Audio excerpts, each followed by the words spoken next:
कल्पना कीजिए, एक ऐसा योद्धा जिसे कोई मार नहीं सकता। एक ऐसा व्यक्ति जो हजारों वर्षों से धरती पर भटक रहा है, जिसके माथे का घाव कभी नहीं भरता और जो अपने किए गए पाप की सजा आज भी भुगत रहा है। ये कहानी है महाभारत के सबसे रहस्यमयी और भयावह पात्र माइनस अश्वत्थामा की।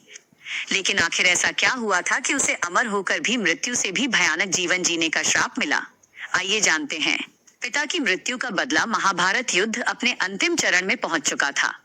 द्रोणाचार्य कौरव सेना के सबसे शक्तिशाली योद्धाओं में से एक थे।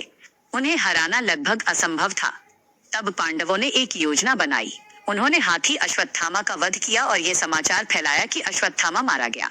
जब द्रोणाचार्य ने युधिष्ठिर से सत्य पूछा तो उन्होंने कहा माइनस अश्वत्थामा मारा गया। लेकिन हाथी? द्रोणाचार्य टूट गए और ध्यान में बैठ गए। तभी धृष्टद्युम्न ने उनका वध कर दिया। क्रोध की आग। जब अश्वत्थामा को अपने पिता की मृत्यु का पता चला तो वो क्रोध से पागल हो गया। उसने बदला लेने की कसम खा ली। रात का समय था। युद्ध लगभग समाप्त हो चुका था। पांडव शिविर में सभी लोग सो रहे थे। अश्वत्थामा चोरी छिपे शिविर में घुसा। उसने सोते हुए कई योद्धाओं का वध कर दिया। यहाँ तक कि उसने पांडवों के 5 पुत्रों को भी मार डाला, जिन्हें उसने पांडव समझ लिया था। पूरा शिविर। जब पांडवों ने अश्वत्थामा को पकड़ लिया तब उसने अंतिम हथियार का उपयोग किया, माइनस ब्रह्मास्त्र। उस समय अर्जुन ने भी ब्रह्मास्त्र छोड़ दिया। दोनों अस्त्रों के टकराने से पूरी पृथ्वी पर विनाश का खतरा पैदा हो गया। तब व्यास ने दोनों को अस्त्र वापस लेने का आदेश दिया। अर्जुन ने अपना अस्त्र वापस ले लिया, लेकिन अश्वत्थामा ऐसा नहीं कर पाया।